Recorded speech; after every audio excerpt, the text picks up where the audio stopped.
గమనించాలా మీరు ఎక్కడ 18,000 కోట్లు, ఎక్కడ వాళ్ళు అచీవ్ చేసింది కేవలం 5,000 కోట్లు మాత్రమే.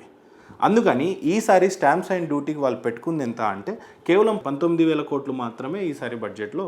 అంటే ట్యాక్స్ కాకుండా ఇతరతర రూపంలో వచ్చేటువంటి ఆదాయం కేవలం వాళ్ళు పెట్టుకున్నారు స్టాంప్స్ అండ్ డ్యూటీస్ నుంచి ఓన్లీ 19,000 మాత్రమే. అంటే గత ఏడాది 18,000 పెడితే స్టాంప్స్ అండ్ డ్యూటీస్కి ఈ ఏడాది 19,000 ఓన్లీ 1,000 crores పెరుగుతుంది.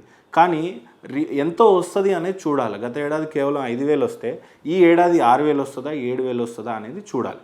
అందుకని వాళ్ళు ఈ ఏడాది ఇతరతర ఆదాయం నుంచి వచ్చేటువంటి బడ్జెట్ గత ఏడాది 35,000 కోట్లు పెడితే ఈ ఏడాది 31,000 కోట్లు మాత్రమే. 4,000 కోట్లు ఇంకా తగ్గించుకొని మరి ఇతర పన్నులు రూపంలో వచ్చేటువంటి ఆదాయం 4,000 ఇంకా తగ్గించుకొని చూపించుకున్నారు. అయితే ప్రధానంగా బడ్జెట్ పెట్టినప్పుడు మనం చాలామంది గమనించాల్సిన విషయం ఏంటంటే రాష్ట్ర బడ్జెట్లో ఎంతో కొంత కేంద్రం నుంచి ట్యాక్సేషన్ మనం కడతాం కదా, ట్యాక్స్ రూపంలో కట్టినప్పుడు మనకు కేంద్రం ఎంత ఇస్తుంది అనేది ముందుగానే ఒప్పుకోవడం జరుగుతుంది. అది ఒప్పుకునేటప్పుడు అంటే కేంద్రానికి వచ్చేటువంటి ఆదాయం ఇందాక ట్యాక్స్ రూపంలో 1,45,000 కోట్లు అనుకున్నాం.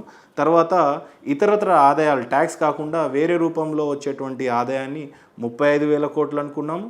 ఇప్పుడు కేంద్రం నుంచి వచ్చేటువంటి నిధులు 29,000 కోట్లు అని చెప్పారు. అలాగే గ్రాంట్ల రూపంలో వచ్చినట్లయితే 22,000 కోట్లు, అంటే 1,45,000 కోట్లు, 31,000 కోట్లు, ఆ తర్వాత ట్యాక్స్ రూపంలో ఈ ఏడాది 29,000 కోట్లు, అలాగే గ్రాంట్ రూపంలో 22,000 కోట్లు.